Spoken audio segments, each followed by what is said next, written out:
A man's attempt to run from police caused quite a mess in downtown Nicholasville when he tried to fight with a firefighter and steal a car. That story ahead on WKYT News at noon.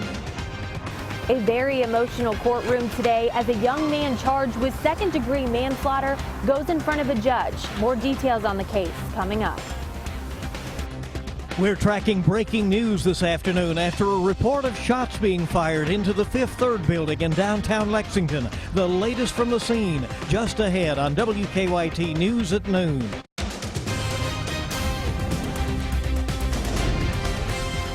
This is WKYT News at noon. Good afternoon. Welcome to WKYT News. I'm Bill Bryant here with Barbara Bailey. We have breaking news this afternoon to start things off. The federal government has denied Kentucky's request for more time to update its driver's licenses. WKYT's Miranda Combs is at the live desk with all the breaking details. Miranda? Yeah, guys, we're just putting this story together. Word of it just broke within the past 20 minutes. The state wanted more time to get our driver's licenses up to federal standards, but the feds said no.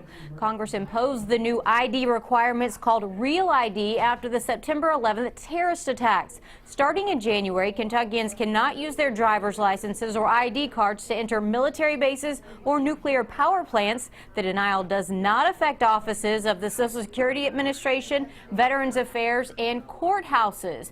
If Kentucky is still out of compliance by January 2018, Kentucky driver's licenses will not be accepted to board domestic flights. Now, the Kentucky legislature passed a law earlier this year at the request of Republican Governor Matt Bevin to bring the state into compliance, but Bevin then changed his mind and vetoed the law, saying it was rushed. We will continue, of course, to follow this story and have more information for you on WKYT.com. At the live desk, Miranda Combs, WKYT.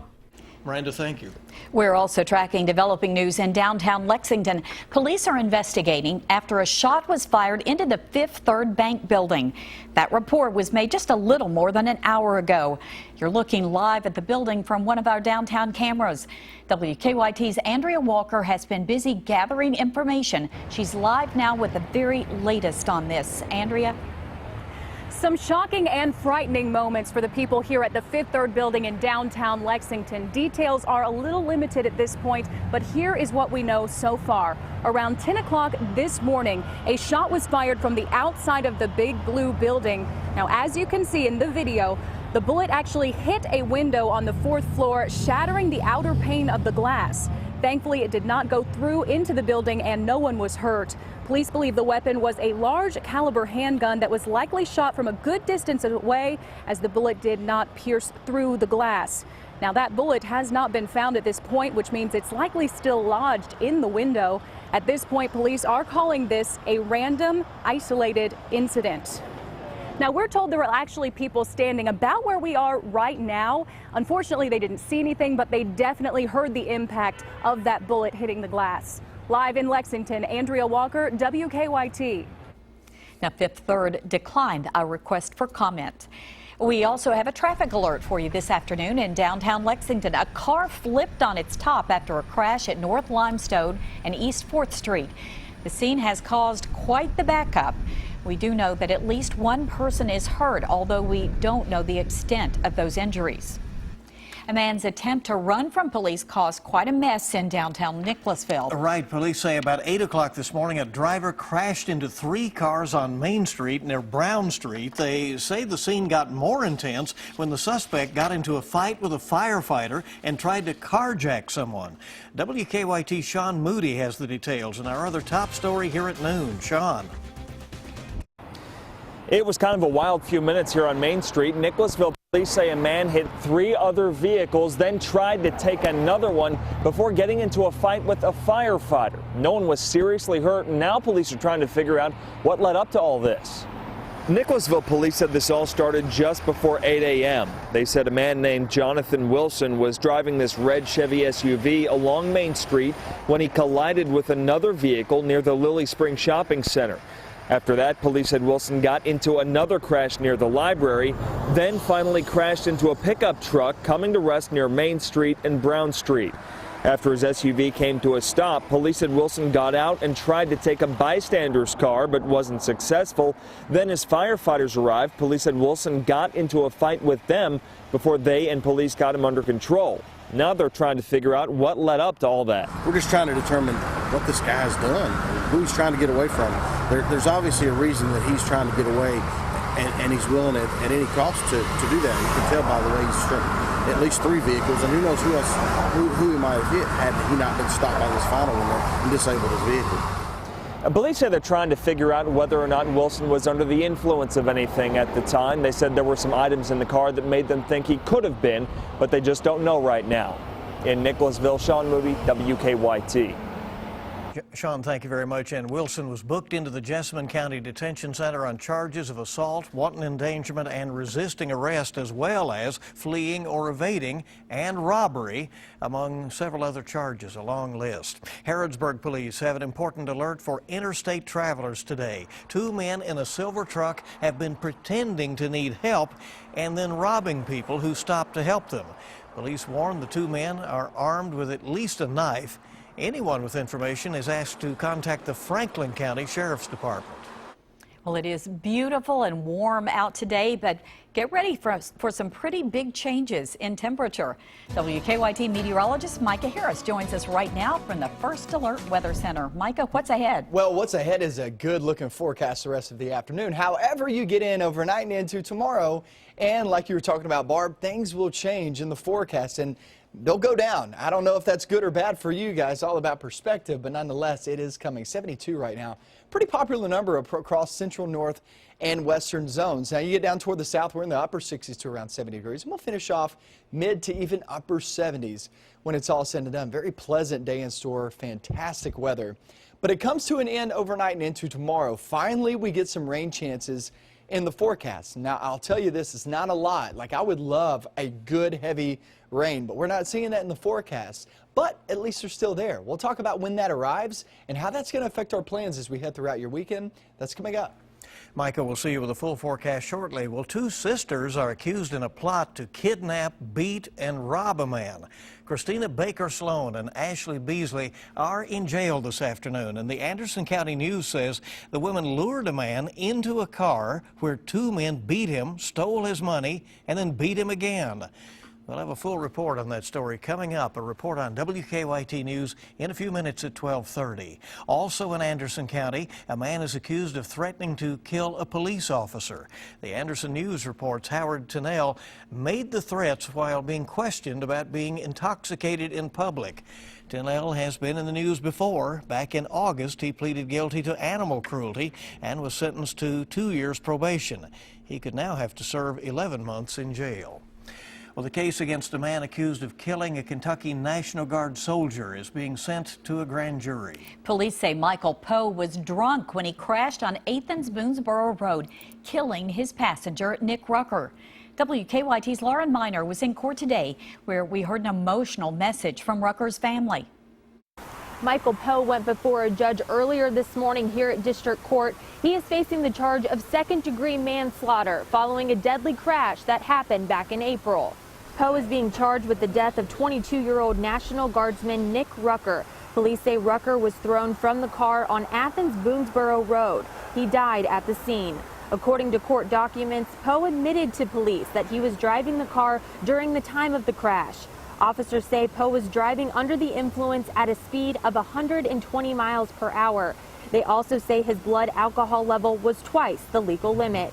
Family members of Rucker sat inside the courtroom today.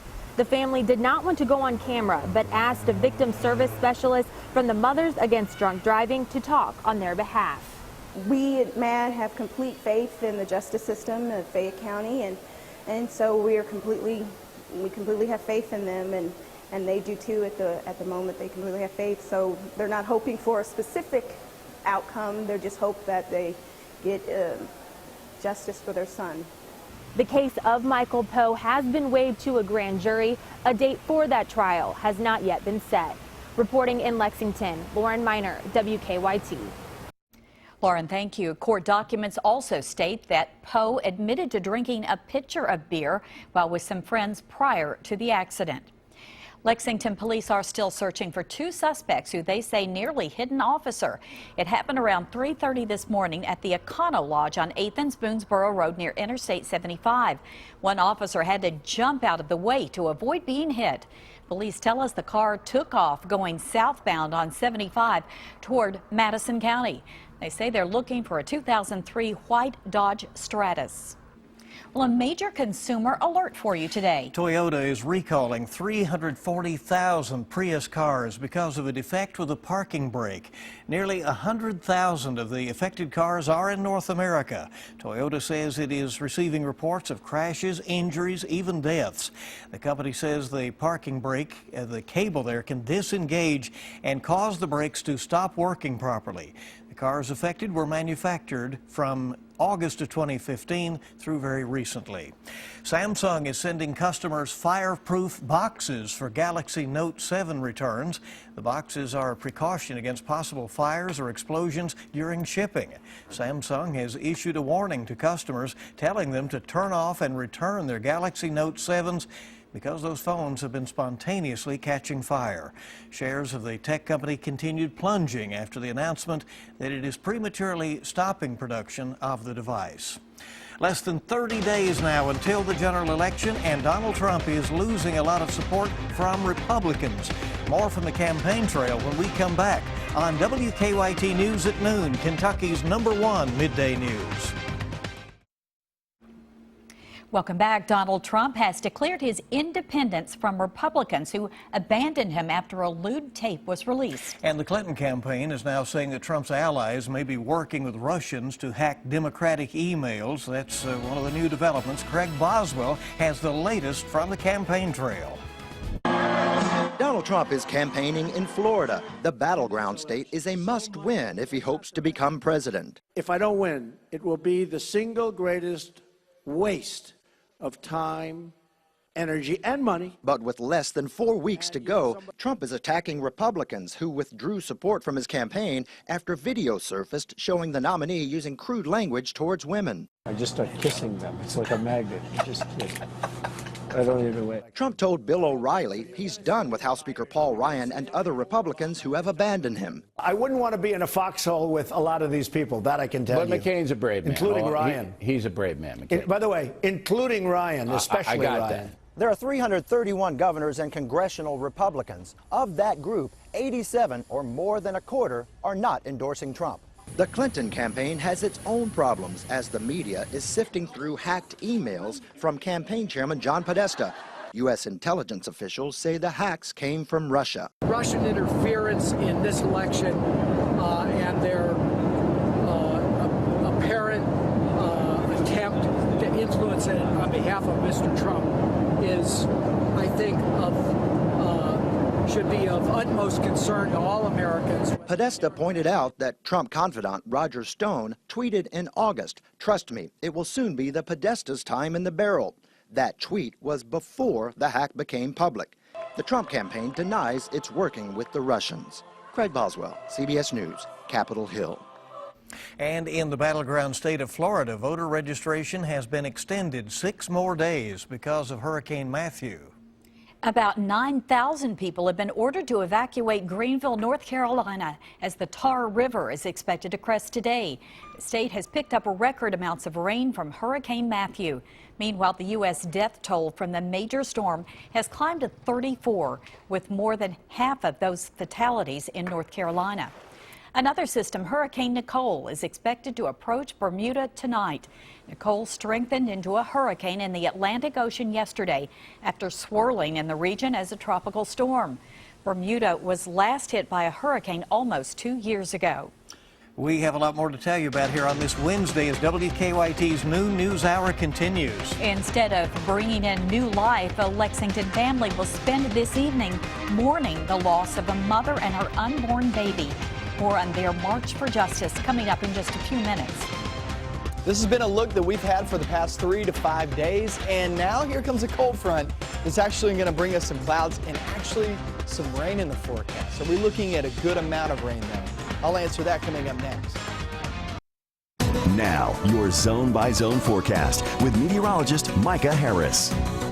such a good looking day, and it feels so nice outside. It's been that way the past 3 to 4 days. We've been in the 70s, and now here we go again in the 70s, and we'll finish off in some locations upper 70s, like Lexington, like Lawrenceburg, Frankfort, Georgetown, Moorhead at 72 degrees. Yeah, we'll finish off more than likely around 78, 79 degrees. And 68 now in London. Just an awesome feel anywhere you go. The rest of the afternoon, no problems. So let's really don't focus in on that. Let's focus overnight and into tomorrow morning. And let me take you hour by hour. Here's 11 p.m. A lot of us in bed, a lot of us asleep. Here comes some rain moving on anywhere from, I'd say 5 a.m. to about 8 a.m. That's your best bet when it moves in. And so that means getting up tomorrow morning, trying to get those kids off to the bus stop. That's where we could see some rain move on in. But that's during the morning hours. I'd say morning is your best shot at seeing some rain. In toward the afternoon, it fades away, and we'll be with a mixture of sun and clouds. Look at these temperatures, low to mid 60s. It'll be pretty chilly tomorrow. You will absolutely feel it in the air, guaranteed. Now we head towards your Friday, and Friday looks mainly dry for much of the day. South and southwestern zones, this continues to hone in on this area, saying there is that chance of rain, small chance, nonetheless, but still a chance. And there's 5 p.m. going off into 8 p.m. Still relatively small chances, mainly for the southern half. That goes for Friday night football. And then we head off into the night and into Saturday. Big day for not just Lexington, but central Kentucky. You got a 200-mile race that goes along the Kentucky Bourbon Trail. Starts at Clearmont, Kentucky. You go a little bit closer to Louisville, and that's where Clearmont's located. And then it just goes through portions of Boyle County, Lincoln County, up into, say, Anderson County and Frankfort. And then it comes back and finishes off here in downtown Lexington, right under the big Bourbon Chase sign. So, yeah, it's a long traveled event. But let me tell you this, my wife ran this, and you just got to watch out for people on the roads because they're going through the night, too. Keep that in mind. Roughly 4,000 people out there on the roads. Finishes off there on Saturday. There is a rain chance overnight, Friday night into Saturday. Got to keep that in mind if you are running that race or your friends are. Let them know. Heads up. You may have a little bit of rain, but, you know, rain's really not all that bad to run in. That's what Bill Bryant says. I have no clue. But, you know, that's just the way it goes with the weekend. I wouldn't be doing it, but there's a point. Of course, I'm not a runner. There is a point. When it gets a little chilly, well, that's true. That might change over. But in the summer, that was definitely true. There you go. Micah, thank you. We're coming back in just a moment. Could this really be the Cubs' year? After last night, you bet. Dave Baker has sports next. And checking stocks, it was a tough day yesterday, but here at midday, the major market indicators are up.